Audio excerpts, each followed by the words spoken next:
যৌন চাহিদা অবশ্যই দরকার, বিশেষ করে হচ্ছে স্বাভাবিক যৌন জীবনের জন্য যৌন চাহিদা অত্যন্ত গুরুত্বপূর্ণ, যৌন অনুভূতি অত্যন্ত গুরুত্বপূর্ণ। তবে অতিরিক্ত যৌন চাহিদা যেমন হচ্ছে ক্ষতিকর, তেমনি যদি একদমই যৌন চাহিদা না থাকে সেটাও কিন্তু অত্যন্ত ক্ষতিকর। হ্যালো ভিউয়ার্স, আসসালামু আলাইকুম। আশা করছি সবাই ভালো আছেন। আলহামদুলিল্লাহ, আমিও ভালো আছি। একজন মানুষের জন্য যৌন স্বাস্থ্য অত্যন্ত গুরুত্বপূর্ণ।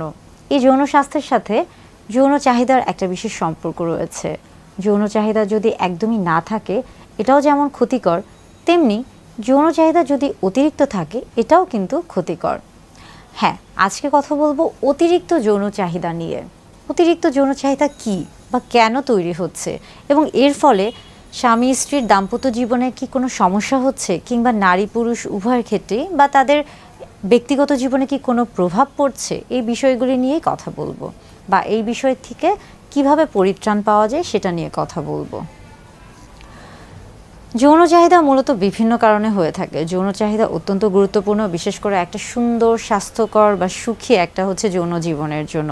বৈবাহিক জীবনে অবশ্যই যৌন চাহিদা গুরুত্বপূর্ণ, এবং আমরা বলে থাকি যে নারী পুরুষ সবার ক্ষেত্রেই কিন্তু যৌন চাহিদার একটা বিশেষ গুরুত্ব রয়েছে। যখন এটি অতিরিক্ত পরিমাণে হচ্ছে, কখন হচ্ছে? যখন দেখা যায় যে একজন, বিশেষ করে পুরুষদের ক্ষেত্রে দেখা যাচ্ছে যে উনি চিন্তা করছেন যে উনি যদি অতিরিক্ত বা বেশি পরিমাণে যৌন চাহিদা বা যৌন কার্যকলাপ নিয়ে চিন্তা করে থাকেন, তাহলে হয়তোবা তার ক্ষেত্রে তার যে যৌন শক্তিটা রয়েছে সেটা বৃদ্ধি পাবে।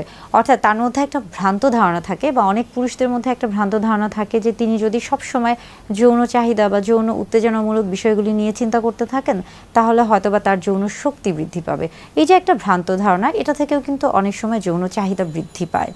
এবং যখনই আমরা আসছি মানসিক দিকের থেকে, অর্থাৎ মানসিক দিক থেকে তিনি যখন বিপর্যস্ত থাকছেন, অর্থাৎ তার যখন এই যে যৌন চাহিদা বা যৌন আকাঙ্ক্ষা বা তার যে যৌন স্বভাবগুলো রয়েছে, এটা আসলে স্বাভাবিক না অস্বাভাবিক, এটা যেমন একটা গুরুত্বপূর্ণ বিষয়, তেমনি এটা আসলে হচ্ছে কি সাধারণ নাকি অসাধারণ, এই বিষয়গুলিকে অবশ্যই খেয়াল করতে হবে। দেখা যায় অনেক সময় অনেকেই বিভিন্ন ধরনের মানসিক সমস্যায় আক্রান্ত, এবং যার কারণে তিনি যে ওষুধগুলো গ্রহণ করছেন বা সেই ওষুধগুলোর যে পার্শ্ব প্রতিক্রিয়া, তার ফলে কিন্তু অতিরিক্ত যৌন চাহিদা তৈরি হতে পারে। আবার অনেকের ক্ষেত্রে দেখা যাচ্ছে যে তিনি হয়তোবা মনে করছেন যে তিনি অতিরিক্ত যৌন চাহিদায় ভুগছেন, বা তার মধ্যে অনেক বেশি যৌন চাহিদা, কিন্তু তিনি যখন তার সঙ্গীর সাথে পরিচিত হচ্ছেন, বা তিনি যখন তার সঙ্গীর সংস্পর্শে যাচ্ছেন এবং তার সঙ্গী তাকে যখন হচ্ছে সাহায্য করছে, তখন কিন্তু তার সেই চাহিদাটি স্বাভাবিক হয়ে যাচ্ছে। অর্থাৎ এটা কিন্তু তার একটা হচ্ছে মনেরই ভ্রান্ত ধারণা ছিল। বর্তমানে অনেক ক্ষেত্রেই, বিশেষ করে বিবাহের ক্ষেত্রে, অনেকেই অনেক দেরিতে বিয়ে করছেন, অর্থাৎ প্রাপ্তবয়স্ক জীবনটা পেরিয়ে যাওয়ার পরে বা একটা লম্বা একটা সময় হচ্ছে পার করার পরে কিন্তু বৈবাহিক জীবনে আবদ্ধ হচ্ছেন বা একটা পবিত্র সম্পর্কে আবদ্ধ হচ্ছেন। এই যে তার যে একটা হচ্ছে এই যে যৌন জীবন, আমরা বলে থাকি যে উত্তেজনামূলক যে জীবনটা রয়েছে প্রাপ্তবয়স্ক, বা এই যে একটা হচ্ছে খুব যৌন উত্তেজনামূলক যে জীবনটা বা যৌবন কালটা রয়েছে, এই সময় যদি কেউ আসলে বৈবাহিক জীবনে আবদ্ধ না হয়ে থাকে, তাহলে সেই ক্ষেত্রেও কিন্তু অনেক সময় তার মধ্যে একটা অতিরিক্ত যৌন চাহিদা কাজ করে থাকে, এবং বিভিন্ন উপায়ে কিন্তু তিনি সেটাকে নিবারণের চেষ্টা করে থাকেন, যতক্ষণ পর্যন্ত না তিনি একটা সুন্দর পবিত্র বৈবাহিক জীবনে আবদ্ধ হয়ে থাকেন।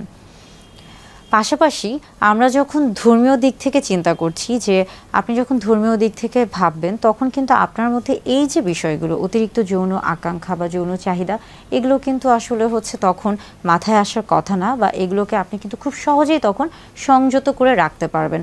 অর্থাৎ ধর্মীয় দৃষ্টিকোণ থেকে বা ধর্মীয় দিক থেকে এই বিষয়গুলো নিয়ে অবশ্যই চিন্তা করতে হবে। এবার আসি যে বিভিন্ন রকমের অনেক খাবার রয়েছে, বা বিভিন্ন রকমের খাদ্য বা হচ্ছে মেডিসিন বা ওষুধ রয়েছে, যেগুলো অনেক সময় খেলে বা গ্রহণ করলে অনেকেরই যৌন চাহিদা বৃদ্ধি পায়।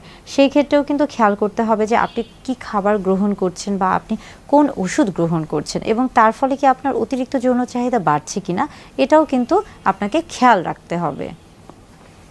পাশাপাশি অনেক সময় দেখা যায় যে বিভিন্ন রকমের হয়তোবা যৌন উত্তেজনামূলক বিষয়বস্তু এই বিষয়গুলিকে হচ্ছে বেশি প্রাধান্য দেওয়া হচ্ছে, অর্থাৎ অনেকের মধ্যে এই স্বভাবটা থেকে থাকে যে তিনি সবসময় হয়তোবা পর্ন দেখছেন বা সবসময় হচ্ছে যৌন আকাঙ্ক্ষা তৈরির যে বিষয়গুলো রয়েছে, নিয়ামকগুলো রয়েছে, সবসময় সেই বিষয়গুলির মধ্যে তিনি নিজেকে হচ্ছে আকৃষ্ট করে রাখেন। এই যে অভ্যাস, এই অভ্যাস থেকে নিজেকে আসলে হচ্ছে দূরে রাখতে হবে, তাহলে এই যে অতিরিক্ত যৌন চাহিদা এখান থেকে নিজেকে আসলে সংযত রাখা যাবে। যৌন চাহিদা অবশ্যই দরকার, বিশেষ করে হচ্ছে স্বাভাবিক যৌন জীবনের জন্য যৌন চাহিদা অত্যন্ত গুরুত্বপূর্ণ, যৌন অনুভূতি অত্যন্ত গুরুত্বপূর্ণ। তবে অতিরিক্ত যৌন চাহিদা যেমন হচ্ছে ক্ষতিকর, তেমনি যদি একদমই যৌন চাহিদা না থাকে সেটাও কিন্তু অত্যন্ত ক্ষতিকর।